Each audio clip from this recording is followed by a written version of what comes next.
ଆଜ୍ଞା ନମସ୍କାର। ମୁଁ ଡାକ୍ତର ଅନିଲ କୁମାର ଦାସ।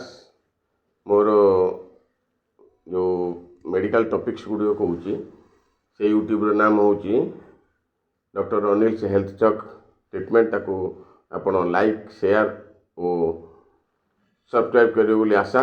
ଏବଂ ମୋର ଆଉ ଗୋଟିଏ ଚ୍ୟାନେଲ୍ ମଧ୍ୟ ଅଛି, କେବଳ ମ୍ୟୁଜିକ୍ ଚ୍ୟାନେଲ୍, ମୁଁ ଗୀତ ଗାଏ।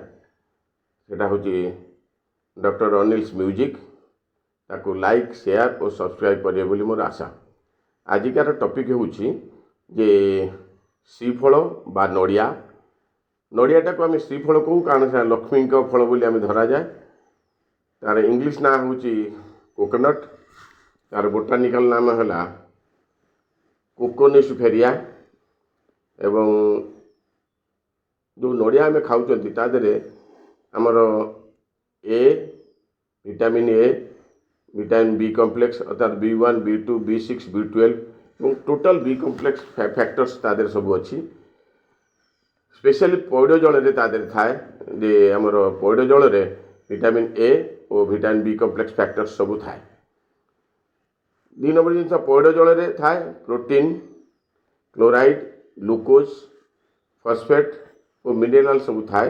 ତେଣୁ ଆଗକାଳରେ କ'ଣ କରାହେଉଥିଲା, ଯେତେବେଳେ ଡାଇରିଆ ଫାଇରିଆ ବା ଯେତେବେଳେ ଡିହାଇଡ୍ରେସନ୍ ହେଉଥିଲା, ଜଳୀୟାଂଶ ଦେହରେ କମି ଯାଉଥିଲା, ତାକୁ ସେମାନେ ଡାଇରେକ୍ଟଲି ମାନେ ଆପଣଙ୍କର ପୁରା କାଳରେ କ'ଣ କରୁଥିଲେ, ଡାଇରେକ୍ଟଲି ପଇଡ଼ ପାଣିକି ବି ଆପଣ ସାଲାଇନ୍ ଭଳି ସେମାନେ ୟୁଜ୍ କରୁଥିଲେ ବା ତାକୁ କୁହାହେଉଥିଲା ସୂଚିକା ଭରଣ। ଯାହା ହଉ ବର୍ତ୍ତମାନ ଆମେ ଯେଉଁ ଚର୍ଚ୍ଚା କରୁଛନ୍ତି ନଡ଼ିଆ ବିଷୟରେ, ତାର ପ୍ରଯୁଜ୍ୟ ଅଙ୍ଗ ହେଲା ଫଳ, କ୍ଷାର, ତୈଳ, ମୂଳ, ପୁଷ୍ପ। ତେଣୁ ଆମେ ଏଇ ଯେଉଁ ନଡ଼ିଆଟିକି ଆମେ ସାଧାରଣତଃ ଗତାନୁଗତିକ ପନ୍ଥା ଭିତରେ ଆମ ଚଳଣି ଭିତରେ ଆମେ ତାକୁ ବ୍ୟବହାର କରିଥାଉ।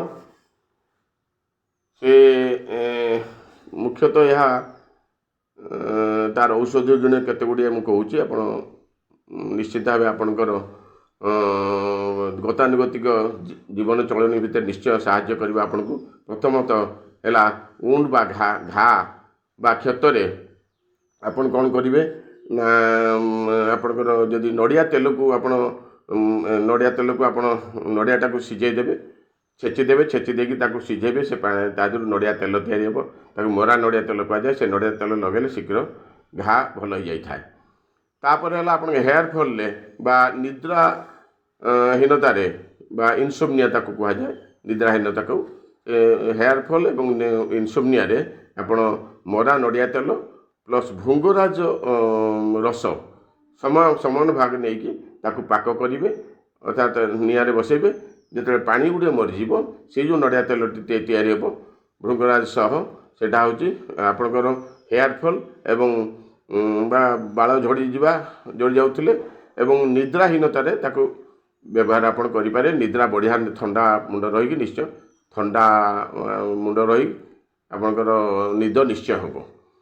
ତାପରେ ହେଲା ଆପଣଙ୍କର ପୁରୁଣା ଘା ବା କ୍ଷତ ଶୁଖିବା ପାଇଁ ନଡ଼ିଆ ତେଲ 10 ମିଲିଲିଟର, କାଶିଷ 1 ଗ୍ରାମ, ନିମ୍ବ ତେଲ 5 ମିଲିଲିଟର, ଗୋଘୃତ ମାନେ ଗାଈ ଘିଅ ଆପଣଙ୍କ 10 ମିଲିଲିଟର, ମହମ ବା ଗ୍ଲିସେରିନ୍, ଇଏ ସବୁକୁ ଇଏ କରିଦେଲା ପରେ ମହମ ବା ଗ୍ଲିସେରିନ୍ ତା ଦେହରେ ପକାଇବେ।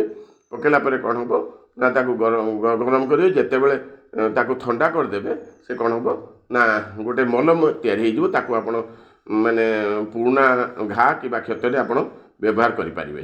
ତାପରେ ହେଲା ବସନ୍ତ ଚିହ୍ନ ବା ଯେକୌଣସି ଆପଣଙ୍କର ଯଦି ଚିହ୍ନ ମାନେ ଆପଣ ଆଗରୁ ଯେଉଁ କୁହାଯାଉଥିଲା ମିଜିଲ୍ସର ଚିହ୍ନ ବା ଯେକୌଣସି କଳା ଦାଗକୁ ଭଲ କରିବା ପାଇଁ ପଇଡ଼ ଜଳ 50 ମିଲିଲିଟରରେ ଆପଣ 20 ଗ୍ରାମ ଖୁର୍ସାନୀ କର୍ପୂର, ଯେଉଁଟାକି ଗୁଣ୍ଡ କର୍ପୂର ଆପଣ ମାର୍କେଟରେ ଆପଣ ପଚାରିବେ ବା ଆପଣଙ୍କର ବନୌଷଧି ଦୋକାନରେ ଆପଣ ପଚାରିବେ। ଖୁର୍ସାନୀ କର୍ପୂର ବା ମାନେ ଯେଉଁଗୁଡ଼ାକ ଆମେ ଜଳାଉଛନ୍ତି ସେ କର୍ପୂର ନୁହେଁ, ଖୁର୍ସାନୀ କର୍ପୂର ଗୋଟେ ଔଷଧୀୟ ଗୁଣଯୁକ୍ତ।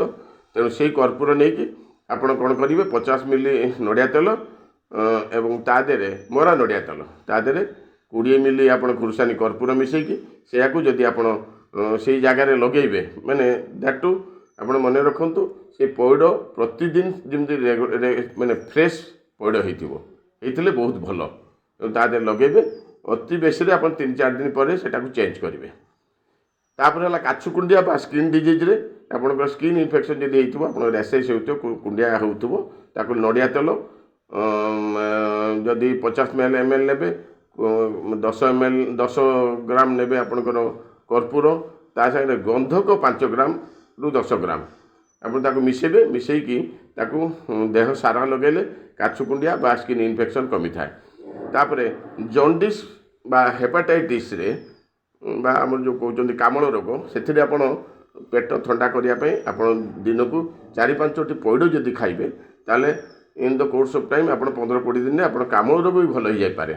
तेणु नड़िया जो औषधीय गुण गुड़िक कहली आपंकर निश्चय दिनचर्या भितर निश्चय साहाय्य हो बोले आशा एवं मोर ये जो चैनल टी को आपण प्राय 2-3 दिन भितर गोटे गोटे औषधीय गुणयुक्त मोर जो बही लिखी जे आपंकर वनौषधि और चिकित्सा से बहीटी आप मार्केट रू पाइपर जहाँ तारी भर मुझा सब कहूँ लिखी तो तेणु आप निश्चय गतानुगतिक पंथा भितर आप निश्चय साहाय्य हम मोर channel doctor Anil health talk treatment को आप सब्सक्राइब बा लाइक शेयर निश्चय करिए बोली आशा।